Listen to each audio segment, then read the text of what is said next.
It's not showing. Faisal, so nice to see you. Nice to see you too, a long time.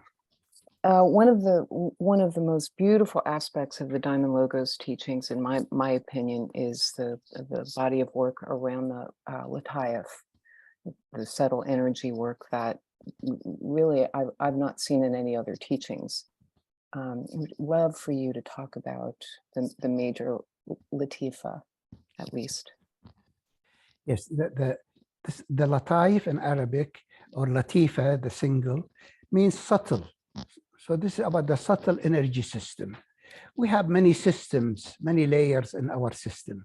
We have chakras, we have meridians, and chakras is at the surface, meridians is a little bit deeper, orgone chi energy, part of that. Then deeper than that, there is subtle energy. And the subtle energy is like perfume. It's like mist, you know. And then subtler than that, deeper than that, there is essence. Essence more the oil, more the liquid. And then denser in essence, there is more like denser than oil or water. There is like a liquid gold, liquid silver, liquid platinum, then solid gold, solid silver. Then denser than that, there are diamonds or pearls or crystals. So the essence is a treasure, has different gradations, and each gradation deals with an aspect of reality.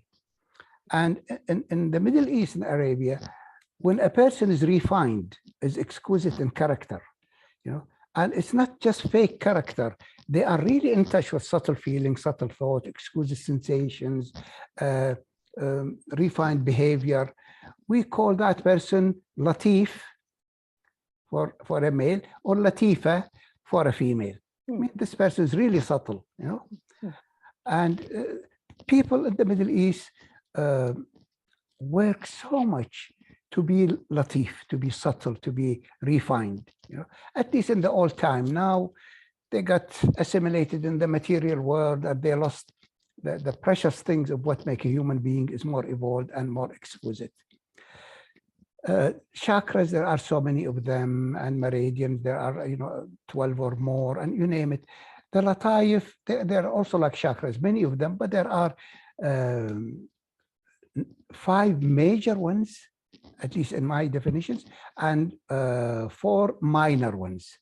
Yeah. But the minor ones are also equal to the major ones because they are really substantial. And each Latifa is connected with a center in the body, connected with color, with light, with emotion, with energy, with manifestation, with capacities to function in a certain way, you know, to provide for us what we really need. And it is really delightful when this body of energy is awakened, is triggered.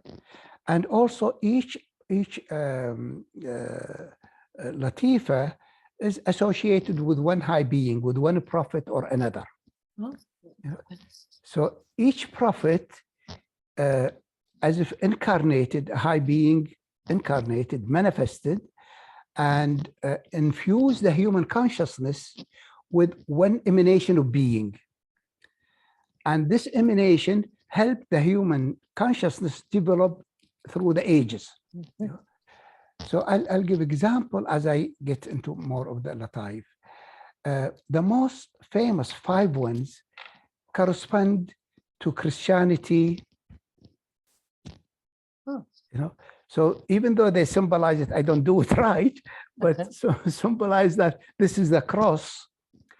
But what is the meaning of the cross? Father, Son, Holy Spirit. You're doing it right. Yes, but they make it 5, I think, more like a cross, you know. What is that? What's the meaning of that? Is it only Christ symbolized in the cross, you know, or is it more? There's not just Father, Son, Holy Spirit. Is it even also more than that? That by doing that, we are touching on those centers to activate the energies inherent in every center. Ah. Yeah. And when every center is activated, it becomes like a cross. Yeah. Cross of energy. And this cross of energy, the vertical and the horizontal, you know, in the midst of it, in the heart center of it, when this energy are born, as if it gives birth to a deeper quality of essence, which we call the pearl and the point of light. And the pearl and the point of light is like Christ on the cross.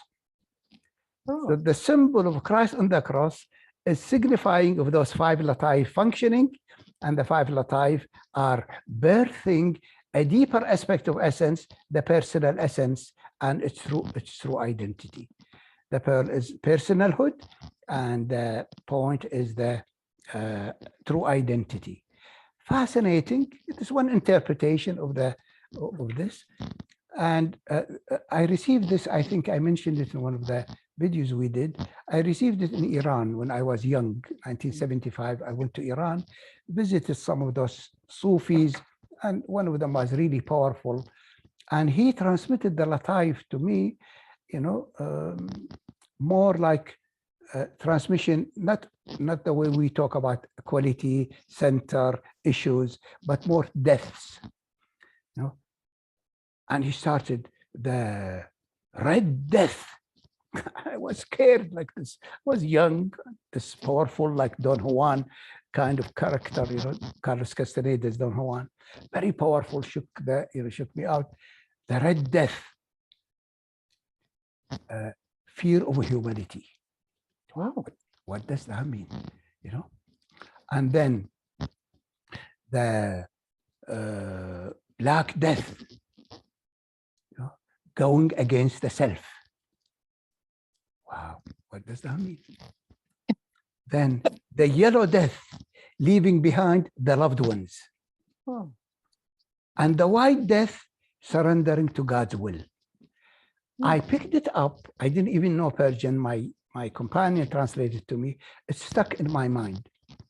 You know, I was living in Kuwait. I went to Iran. I came back, and it kept recycling. What does that mean? He did a transmission. He mentioned them. He activated them in the field, and something in me picked them up and was working on them. You know, recycling. I don't know what I was doing. I didn't have instruction, but it stuck with me till then. 78, I came to America. Then I had more realization of the essential domain, and then the quality started to manifest more and more. So those Lataif, he mentioned 4, and the 5th one is being vulnerable to hurt, not fighting, being vulnerable to hurt, not fighting your hurt. Okay. You get hurt, you feel it, you don't get defensive, you know. So it has to do with compassion. You could cry, you could do whatever, but don't be defensive. Feel it, it hurts. And instead of, you know, third world war or depression or something like that. What's the color associated with that? Green. Green, yeah, green compassion, of course. Yeah. Yes, yes. Loving kindness, compassion to oneself and to others. You know, when we hurt, then it brings, you know, that healing energy. So much the healers bring that because it heals the emotional body, the heart. So those Lataif, there is a book called Man of Light in Iranian Sufism. Man of Light in Iranian Sufism. It's written by Henry Corbin. Oh, yes. Yeah, he's well-known scholar who studied Sufism and Eastern traditions and wrote very beautiful books about them, but they are so hard to read. My God, you know, like I don't know how they write this way, you know, but 5s are famous. They make like concepts that are like cannonballs, you know, they hit and they knock you out. So, and the exploration started with the Red Latifa, you know, fear of humanity. What does that mean? At that time, I was involved with bioenergetics. I was going through my therapy with bioenergetics, and bioenergetic was so much about getting out of depression by releasing the lower active of the depression to a higher active, which is energy. Depression is anger repressed. Yeah, you know, and the anger, when it is repressed, it blocks, you know, collapse the system. So I was hitting and yelling and screaming and faking my anger till I make it, and I get all of those things. And I could feel my energy picking up, and I feel more energetic. And each time I do it, I'm a seer. I sometimes I could see colors and light. So I could see red, you know. And I feel my liver warms up. I feel my pelvis floor warms up, heat, and it runs into the whole system.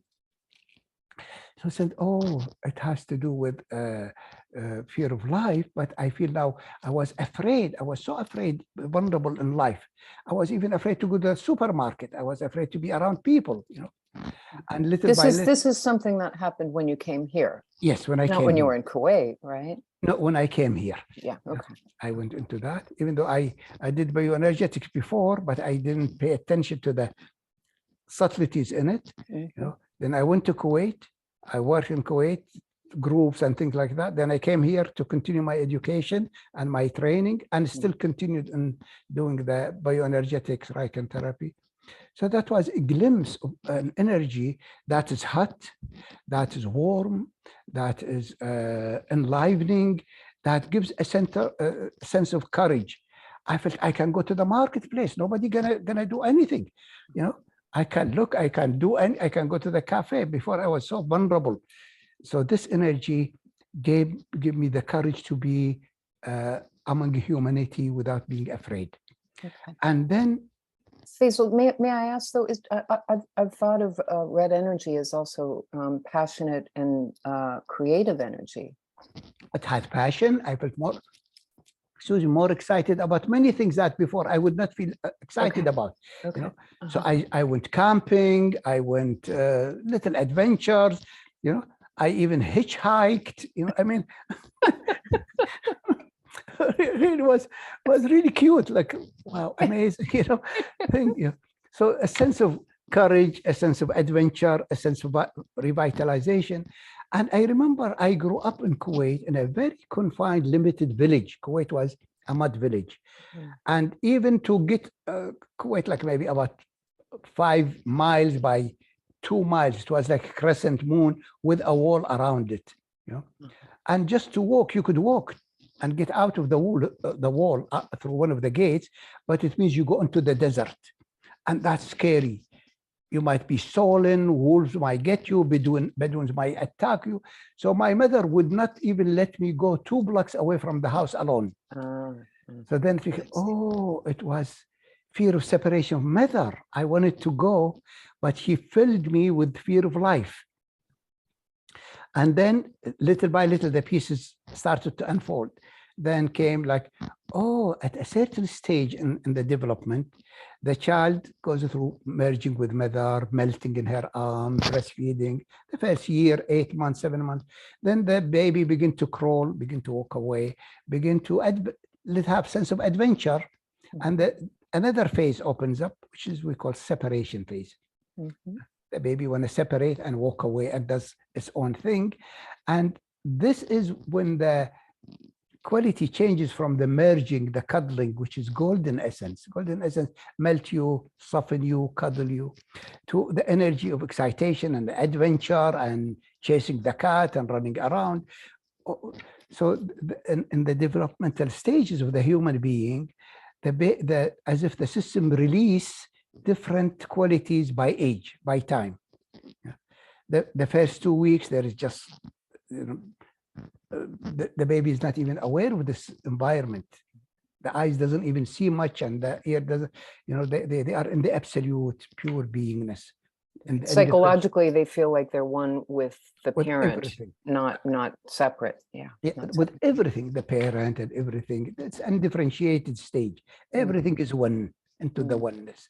And that doesn't last long. Then they begin to merge with mother and unite with mother, and that's the merging state. The dual unity takes place. Then the separation subphase begin, and another quality kicks in. You know, first the absolute, then the gold, then the red, then the white. The terrible two comes, and the will essence comes, and one is my way.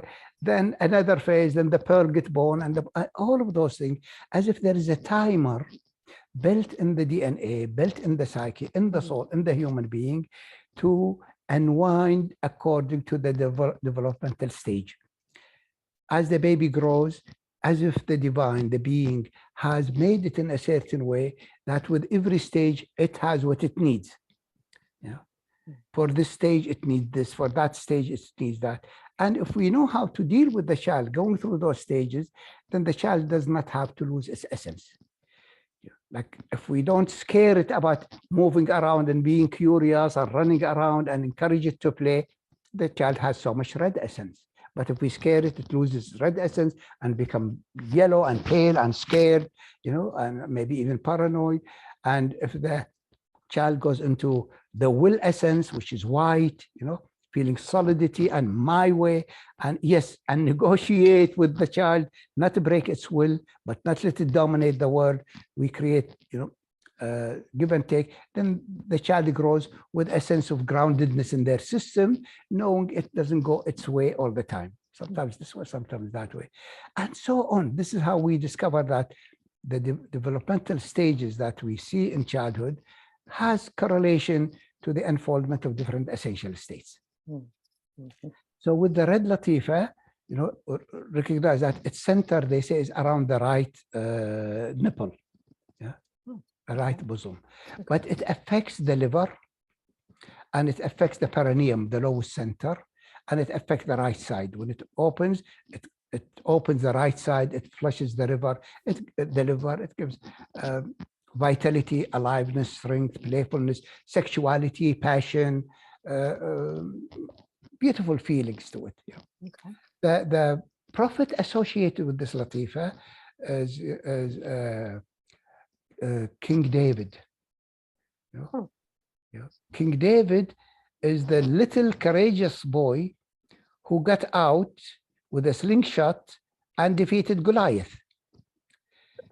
So Goliath here, represent part of the superego, part of the fear, the intimidating. There is a monster there, and this monster is, terrifying everybody, and everybody afraid.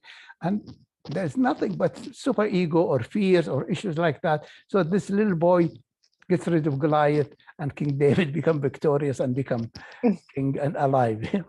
Fascinating. Then another time, then the black Latifa, when we started entering into more meditation, into more quieting down, into more stillness, the huge resistance has started to come. The ego want to go to Las Vegas. It doesn't want to sit and meditate. It want to run around. It want to have whatever, It gets anxious. It gets afraid. And little by little, the ego becomes a disturbance, like a mosquito in the middle of the night. It doesn't let you be. Then you begin to feel like, oh, now I have to deal with this one. Nobody is bugging me now. Nobody is really defeating me now, except me. I am the one who is sabotaging me. Then you go against oneself. The enemy is me. The enemy is not outside. It's not the world blocking me. It's not God against me. It's I am having in my mind, in my identity, in my consciousness, anxieties and fear. And my ego is running the show. And it wants what it wants. And if I don't give it, it fights me. So this little ego that I go to therapy to help it, this inner child that I wanted to heal, become a tyrant. Then the inner critic. The inner critic, and become also the inner child who is throwing a tantrum. Sit and meditate. I don't want to meditate. Don't eat sugar. I want to eat sugar. It's how many students complain, and I know it. I go through it a lot, and I did a lot when I was young. How my ego was fighting me, relaxing, fighting me, connecting to being, to peace, to love, to joy. And if I get to it, it want to use it for its own sake. And it want to use even my spiritual powers to get whatever it wants to get. Like what? What's an example? I mean, ultimately, it wants to get the being recognized as wonderful, as loving, or as controlling, or as a safety. Narcissistic supply. Right. Okay, got it. Yeah, something like, then you go into what we call, like you hear about the word jihad, like so much like in the politics. They said those Muslims are jihadists. You know, the origin of jihad is going against oneself, taming your lower self, taming your lower impulses. You know, you don't let these impulses ride your capacities of rational, of refinement, of guidance, of humanness, of love. You know, because some of those impulses are, you know, some people become rapists, some people become violent, they go and kill and shoot. So if we don't control these negative impulses, and if we don't control the ego till we undo it, till we unwind it, the ego is a tyrant, the personality is a tyrant, the unconscious has so many elements in it that could be destructive, very destructive. So then you go into jihad against your lower impulses. You said, I am sitting, I am meditating 2 hours, I'm not moving. And the ego spoiling, and the mind is spoiling every moment of your meditation, and aches and pains. You sit, you cry, you whatever, you don't move, you know, you become your own Zen master with a stick. You know?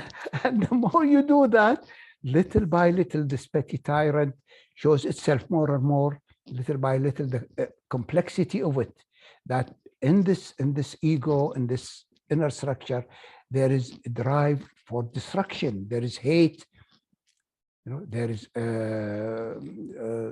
desire for annihilation, there is fear of death. All those scary things begin to surface, and they were filling the mind with anxiety, with worries, with paranoias, with restlessness. And as they release more and more, the mind begin to unwind. And as the mind begins to unwind, it becomes restful, it becomes peaceful, and then something opens that is not the usual kind of light. It's not white light, it's not golden light, it is black light. And black light enters the center of the black Latifa is the pituitary gland. Oh. Yeah. Okay. In the middle of the brain, you know, from here, if you draw a line, in the middle of the brain, there are 3 glands: pineal gland, pituitary gland, pituitary to the front of the middle of the brain, pineal gland to the back of the, it's all in the middle brain, little, and between them there is a little bridge called hypothalamus. You know, and the pituitary gland is often related to what they call the third eye. Often the person feels the effect of sensation here and light and color. So see, I am a seer, I can see that you know, the third eye opens up. And the third eye in the beginning, it has to do with those sensations. By time it opens up beyond even light, beyond colors, and black light opens up. Majestic, peaceful light, bringing peace, immensity of peace. That the biggest battle, the Armageddon that's going on, is not outside, it's inside. I mean, now we are in the verge of Armageddon, but it is inside. I am defeating myself. I am fighting myself. Nobody is fighting me like me. Nobody even has interest to fight me as me. Nobody has interest to hate me as much as I do. You know, they are busy hating themselves. They're busy with themselves. So when that is seen, peace come and black light come, and it bathes the whole peace, the whole body, psyche, mind with peace. And the prophet of this one is the Christ. The Christ is the Lord of peace and love. Oh, okay. Yeah. He is the embodiment of the black, in the beginning black light, but then if the person goes very deep, you enter black absolute, black radiance, and that's Christ light, Christ field. But this is on the level of Lataif, it's just black light, not a black radiance. Black radiance, even the photons of light are gone. They're just black radiance without even photons, just luminosity, very refined. So Christ used to be known as the Messiah. You know, Messiah has few meanings. One is the wanderer. Yasih means he is he wandered all over the world. Christ traveled to India, to Egypt, traveled to Tibet, came to America, North America, came to South America, went to Africa, you know. So he really wondered a lot. It's not what we have in the Christianity, died on the cross and finished. No, he continued. He went to Kashmir, lived till he was 20 years old, then came to the Tibetan and brought the lineage, their teaching, you know, infused that, brought them the Vajrayana, the Diamond Path, and then continued, you know, a huge journey. But that's another story about who the Christ and the journey of the Lord, the Christ. And so one was Messiah who travels, and another meaning for the Messiah is the one who rubs on the wound or on the forehead and erases sin. Ah. You see? And what is sin? Sin is this busy fellow in the middle of the night, this mosquito in the night that doesn't make you feel the night, the peacefulness of the night. Mm-hmm. So he touches and he erases this ego. The ego is the ingredient, is the grain that's separated from the absolute. So this is the ultimate erasing of sin. Sin is that we believe we are separate from being. We are like a fish in the ocean, but we think we are separate from the ocean. We are, nobody can be out of the absolute. Nobody can be out of this field, but we are in this crystallized self, in this concept and image of who we are, to the point we can't sense that we are bathing in grace. We are bathing in this beautiful. So the Messiah is the one who rubs and erases sin. And sin is the concept that I exist separate and out of the absolute. Very beautiful meaning for the Messiah. Yeah. Yeah. So when the black comes, it erases this ego identity, goes away. There is no fear. There is peace. There is sakina, which is serenity and peacefulness. And the whole universe is bathing in black light and bathing in luminosity. The only madness is existing is here among humanity. You know, when you go out of this realm, out of the samsaric madness, the whole universe is bathing into majestic, luminous field bathing. So the black Latifa goes from light to black absolute to serenity. Then comes when you go through that, you feel you really became like a winner. You won over the greatest enemy, which is nothing but you. You've been the obstacle to you, you know. So then dissolution of that self-image or alienation or separation from being lead to peace. During that process comes also the feeling of, why am I doing so much fighting? Why have I been created to serve being, and now I tend against being? I am the enemy of being. I am my own enemy. Nobody is as enemy to me as me, you know. Then little by little more memories of events that led to hurt, that led to damage, that led to alienation, begin to open up. And recognition that this ego is made of so much defenses against hurt, against vulnerability, against rejection, against our love was not accepted, our offering were not seen, we didn't receive what we wanted, what we needed. So we decided, the hell with it. I don't want anything. I'm going to be independent, to the point that the ego became dissociated from itself, from our heart, from our soul, from our being. So underneath this ego and the core of it, which we call the beast, this hideous, hateful part fighting, you know, underneath the beast is a wounded lamb. This lamb is wearing now wolf's disguise. And underneath it is a wounded lamb, you know, the Lamb of God being wounded, like, why have you forsaken me? Why have you put me here? And that. So then hearts begin to open. And you get out of hate and anger and destructiveness and Mahakali and destroying the universe into, I am just wounded. I am so hurt. You just cry. You remember all the painful. You don't have defenses now anymore. You don't want to defend against the hurt. You just want to cleanse your heart. You want to open the wound and hurt, then something begin to open in the heart. In the chest, there are a variety of organs. One of them is the thymus gland.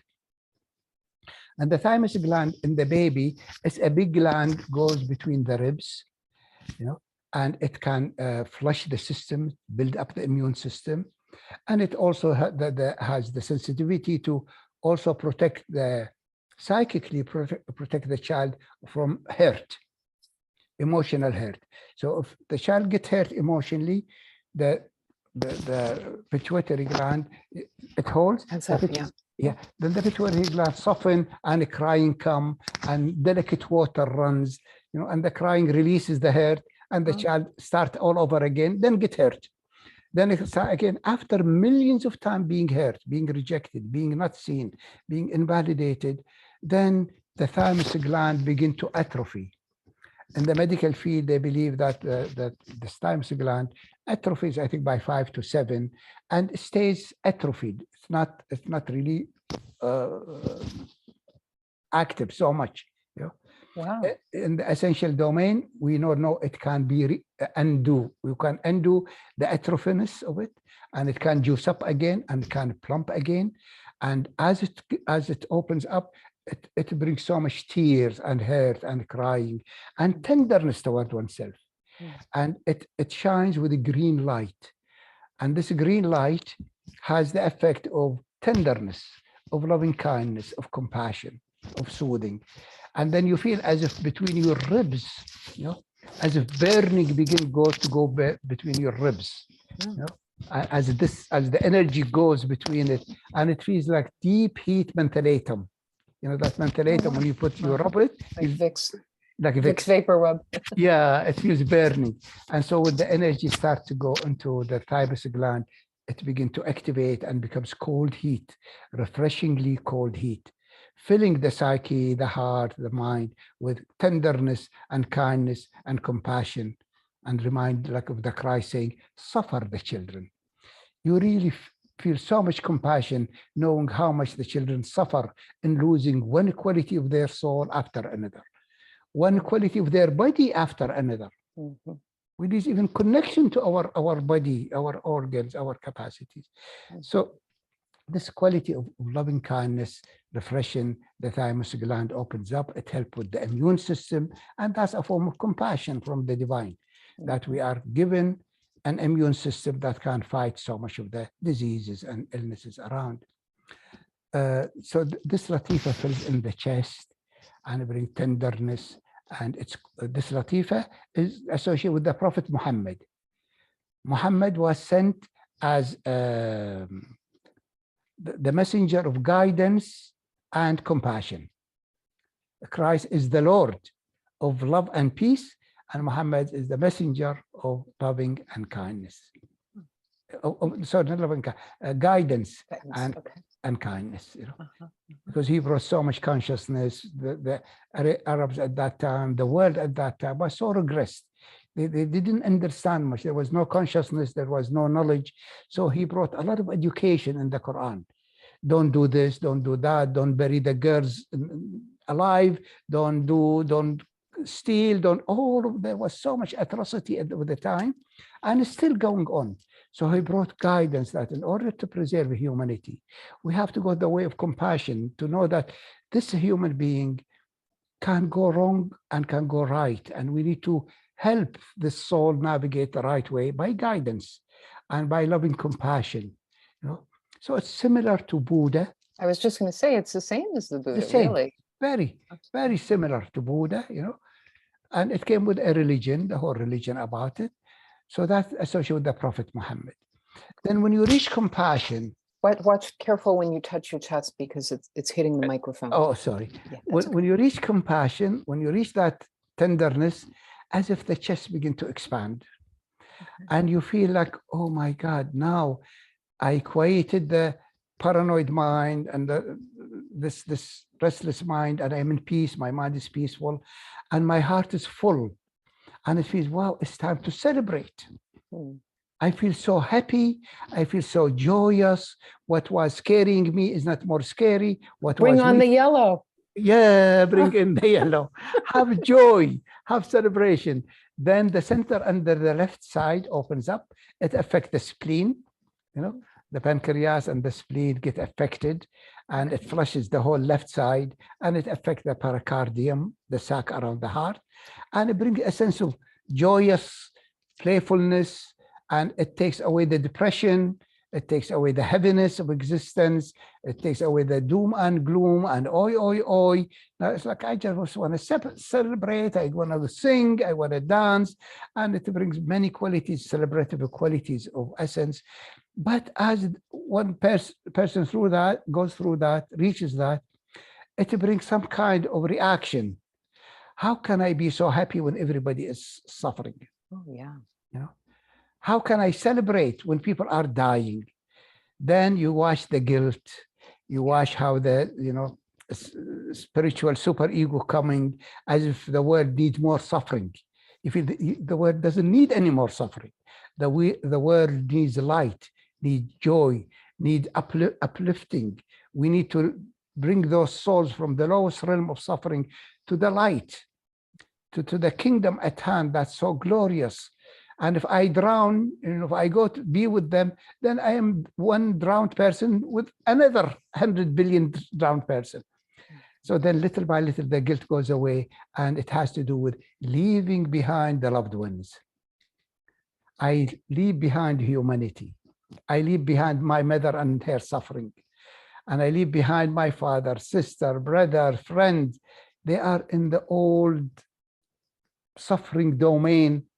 And I am walking like sunshine, full of joy. So to be mindful at that time, not to fall for guilt, not to fall for distorted idea of what it is to be a human being, and not to fall for sentimental compassion. Sentimental compassion, suffer with the sufferers, drown with the drowned ones. No, revive the sufferers and heal the sick and empower the weak. And this is joyous. This is like, wow, I'm sunshine. So it opens a sun under the right breast that you feel like warm, goldeny, happy, joyous, and life is worth celebrating.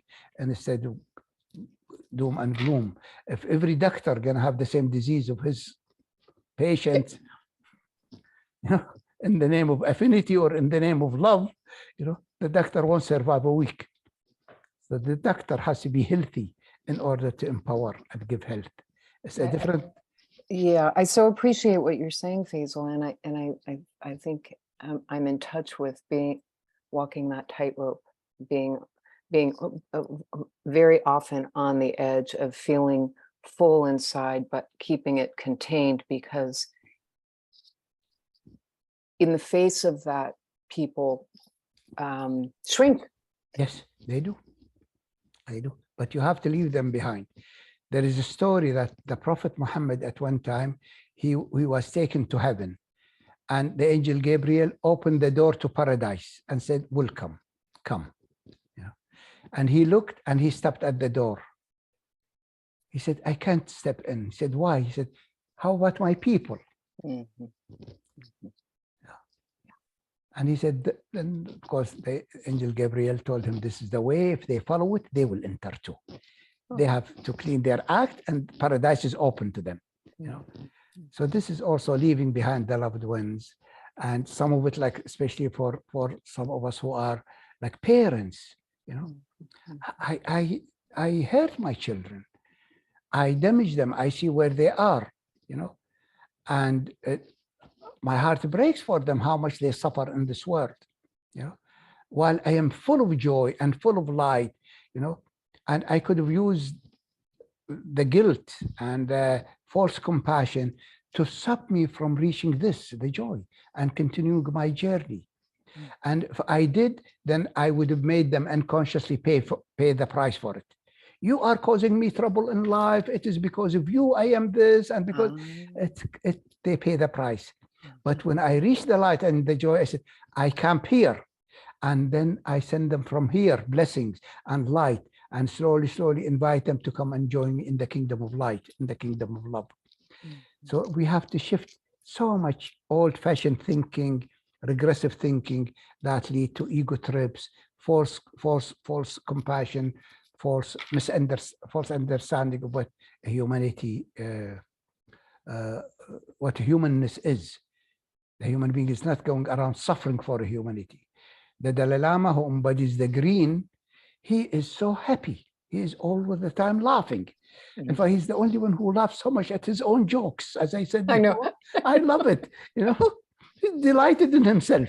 He has so much yellow, joy in them. To be that, then it's contagious. When you essence is contagious.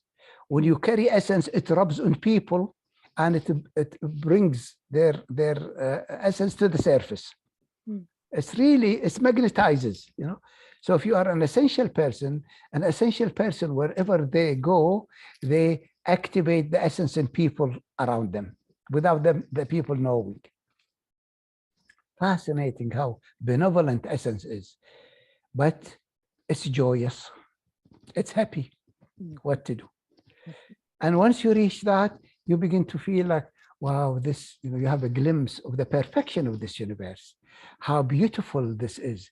It is not built haphazard, and that I've been on this ego trip and fighting mother and fighting father and my super ego, and I'm doing it my way and fighting God, and I'm going to do better job than you did. Look at you, lousy job. Look at the suffering here.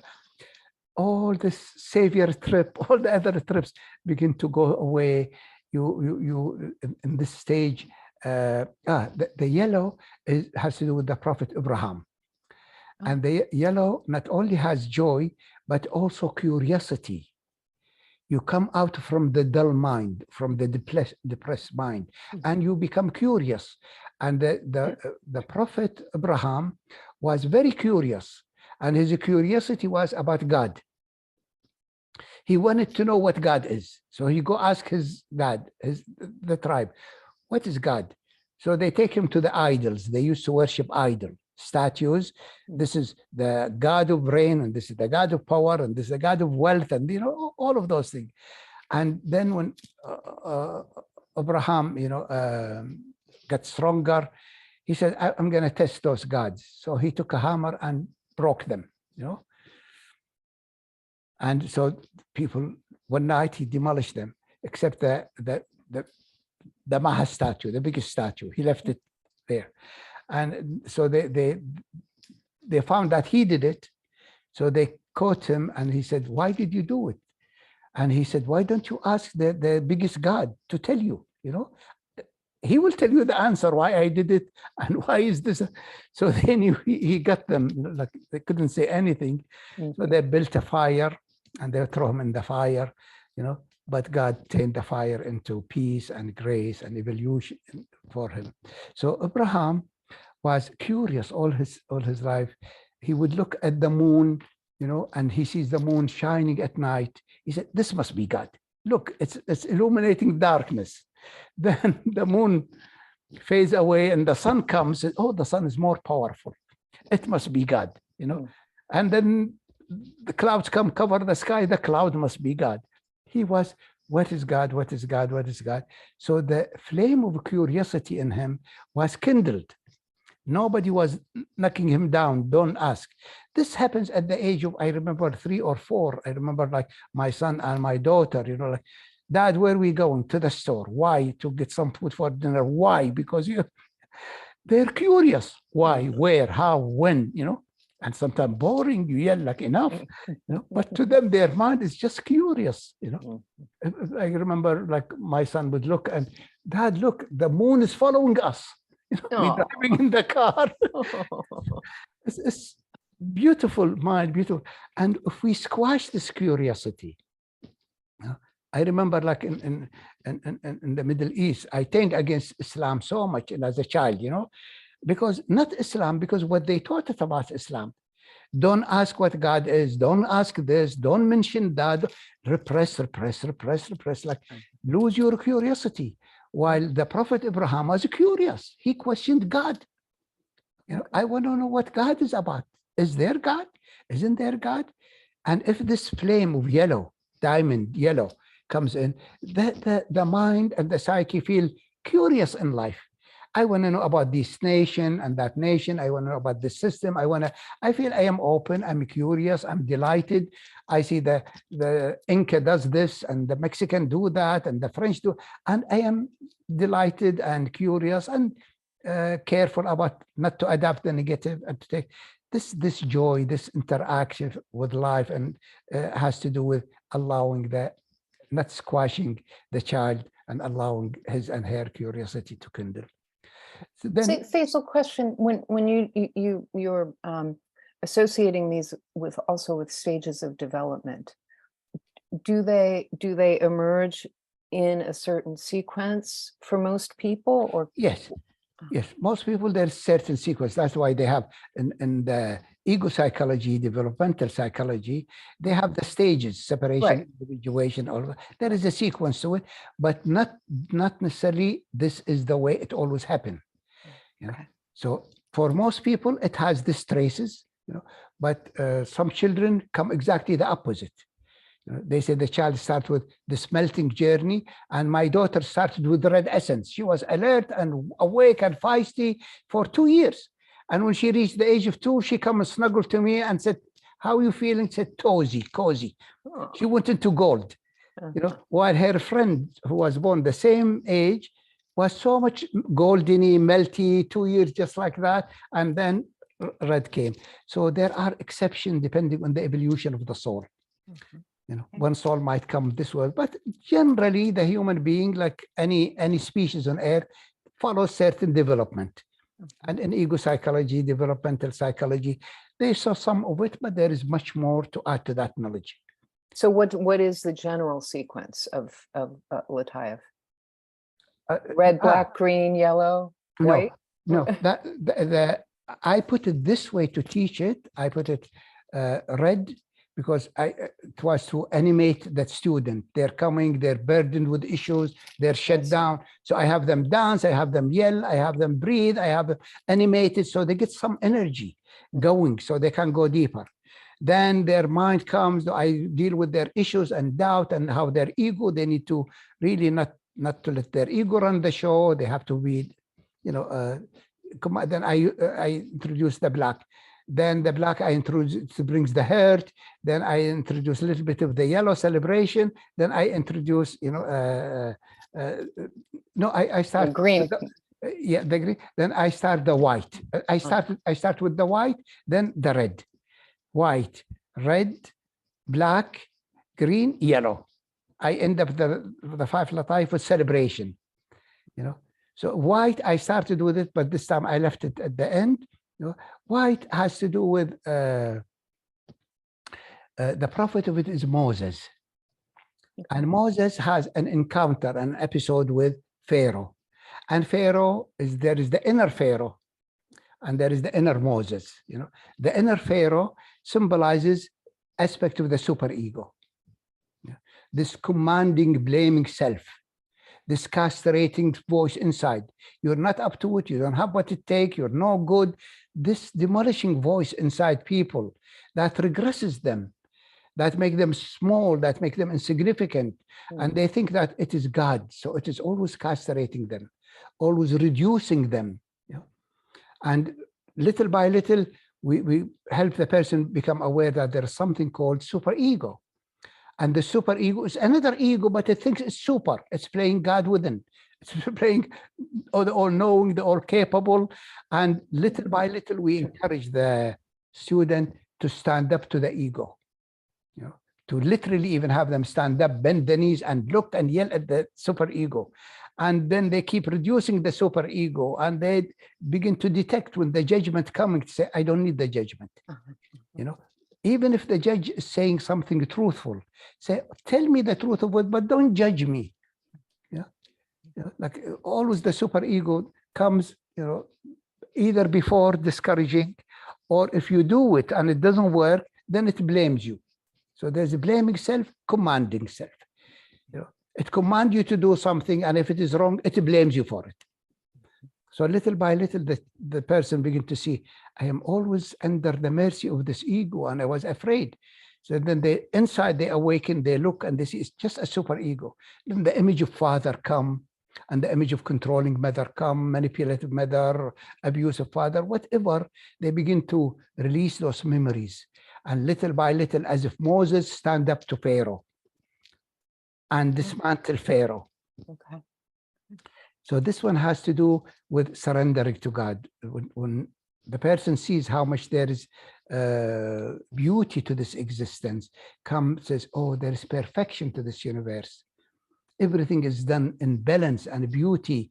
And instead of me rebelling and fighting, I was only fighting my superego. Now my superego goes away and they feel like they can surrender now. And a quality of essence, that white light come and opens in the lunar plexus above the stomach, not the solar plexus, but below it, the lunar plexus. Below the diaphragm? Below the diaphragm. There is a ganglia there on top of the stomach. And this ganglia, when it opens, it gets filled with white light and sometimes silver white light. And it gives sense of ease, of relaxation, of surrendering. I surrender to God's will because God's will is majestic. It's done all of this thing incredibly beautifully. This being has calculated and thought of everything, but we messed it up. It's not the being. We didn't know how to be in harmony with it. So that this surrender, this Latifa of surrender, of ease, of relaxation, of a sense of innate confidence that I was built with all that I need. And if I have patience, perseverance, I can retrieve those qualities that I was given. So each prophet that came, this dimension, let's say that the yellow, for example, humanity maybe didn't have much sense of yellow and celebration. Maybe they were in fights and wars, and the human consciousness was filled with suffering. And so when the prophet Abraham came, maybe he came as this giant entity, a Maha point of light, a very evolved point of light with a structure, and that structure, a vehicle that was emanating white frequency. And so he infused the human consciousness with white. Moses infused the human consciousness with Abraham with yellow, Moses with white, Christ with the black, and then gold, Muhammad with the green, David Lama with green. Dalai Lama green, and Karmapa black, and King David red. So the human being began to activate centers and evolve them, and that led to evolution in cultures, in religions. Religions were like downloaded for stages. Humanity couldn't take this quantum leap into Allah, into enlightenment. They needed the glimpses, stage to go through the developmental stages. So the prophets contributed to the evolution of the human consciousness. So we came a long way from God knows where to where we are now, evolution. That's awesome. It's nice journey. What are the other Latifa? Just yes. Secondary? Yes, there is one that is in the middle of the brain. It's in the pineal gland, and it's deep blue, very deep blue. Like navy blue, dark blue, and when it opens, it brings sense of what we call samadhi, deep restfulness. Deep melting, deep restfulness, deep surrender. And it's this ordinary consciousness, this worried surface consciousness that's always scanning like an animal looking, is there a predator? This consciousness eases, and we sink into the black, which is more peaceful, and we sink deeper, which is samadhi, deep restfulness, and it allows then the pineal gland to produce melatonin, serotonin, pleasurable feeling. That's why samadhi is very pleasurable. You feel your body, the pain goes away, the agitation goes away, and you feel really restful in your body. Almost sweet numbness. The 9 in the Enneagram try to produce it, but they produce numbness. While this one, like when you feel numb, but you feel sweet numbness, like, oh, so pleasurable, like that. So this Latifa, Samadhi, I don't remember who the prophet was. I think Jonah. like was swallowed in the whale. So the whale, dark and peaceful and serene. And then there is the light blue Latifa. The light blue Latifa is connected with the navel. That's why in the old time they say contemplate your navel. And the navel is the center of the superego. It's not the head. It's really the superego is here, you know, controlling the instinct, controlling the lower part, and ruling our consciousness. Yeah. So this is becoming little by little, coming from being so unconscious and beginning to be conscious. You cultivate meditation, you cultivate awareness of how you're sitting, how you're walking, what you're eating. You become aware of more consciousness come into your life. You begin to see that there is so much spirituality to you. There is soul, there is spirit, there is energy. You live in a greater kingdom than this limited material world. This is gorgeous, this material world, but there is also more to it and more to it. You know, so then it's, you know, it's like Buddha consciousness begin to awaken. Consciousness dawn is emerging. The dawn is the night of the unconscious lifting up, and the dawn is coming, and sometimes associated with Buddha. Buddha is, you know, awakening that. Then there is Latifa called the mud Latifa, the gray mud Latifa. And this gray mud Latifa is called the Adam of being. It's mud. It's like the mud at the delta of the river. Some mud is brown, like in Hawaii, reddish brown. Some mud is blue. Some mud is gray, but rich mud. It's red or gray or blue because it has so much minerals in it. You know? Iron or copper or, you know, many minerals. And this Latifa is the mud of being. It's the Latifa in which they talk about in religion that God brought a piece of mud and shaped it in the form of Adam, then blew the spirit in him, you know, and it is this mud.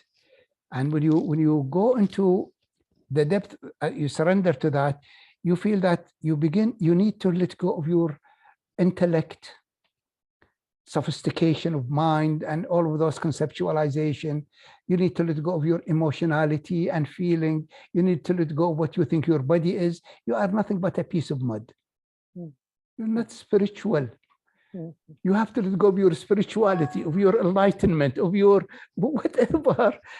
Interesting and little humility. Real humbleness, real humility. I'm just a piece of mud. You know? And when you allow that, spiritual pride goes away, spiritual arrogance goes away. Spiritual, I am the light, because even so many of the spiritual people identify with the light. Enlightened, I am light and enlightenment, you know, and that's satanic in one hand, because Satan would not bow to Adam because he said, I am made of light and you made him of mud. Light is higher than mud. I will not bow to it. So you see many high spiritual guru teacher, I am light, but they forget the mud. And when they let go of this ego, it's not real. It's not the absolute says, I am not mud. Mud is the absolute, and the absolute is mud. It's made of that frequency. You know, it's all being.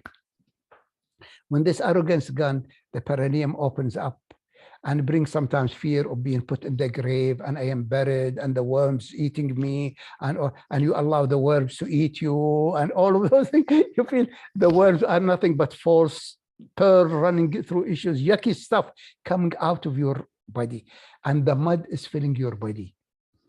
And it is so soothing, so comforting. It takes away a fear of dying, not in the emotional level, spiritual, in the body. The body now is infused with a fear of dying. And when that is released, the body said, ashes to ashes, mud to mud, dust to dust, you know, the body becomes happy because I am made of magnesium, calcium, and I'm going back to magnesium and calcium. Yeah, my consciousness will go to the light, but my body will go to magnesium, and I feel I belong to earth. I am not a spiritual enlightened being only. I am also mud. I am the earth. I am the goodness of this planet. I am the richness of this planet, the element of it. Then there comes just like soulful animal, plant, soul, awaken that I am mud. You know, so soothing, so healing. I love the conscious coexistence of that, you know, the mud, the human, and the divine, the light. Yes, really beautiful. And sometimes you become the mud and you accept the mud and the goodness of the mud. Then you feel as if the absolute comes and goes through the mud, and the mud become a flesh. God blew the spirit in the mud, and the mud became Adam, became the flesh.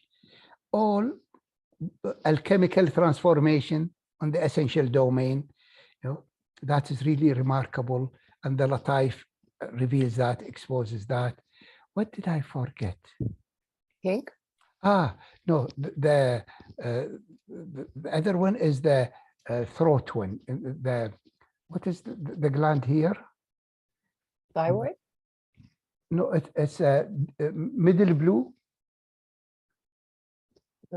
Middle blue, not dark blue, not light blue, but there is a gland here. You know what is the thyroid gland? Thyroid, yes, yes. The thyroid produces iodine and need iodine and all of those things. And this thyroid gets blocked by whatever issues. And one of the issues is expression, allowing expression, you know. And when the person sees how much they are blocking expression and how much they are not allowing expression, not just in speech, but maybe in movement. Somebody never does yoga, never does swimming. So they allow the body to have whatever expression, speech, mind, energy, then this center begin to open up. And the feeling that it gives is charity. You feel as it opens, here is compassion and here is charity. You feel there is openness of charitable activities. If you cannot be charitable in money or material, you can be charitable with feeling, with love. You can be charitable with teaching. You can be charitable action. So many ways you feel, my soul, I just want to, you know, I have to give people. Some people cannot even walk. Some people cannot. I can do something.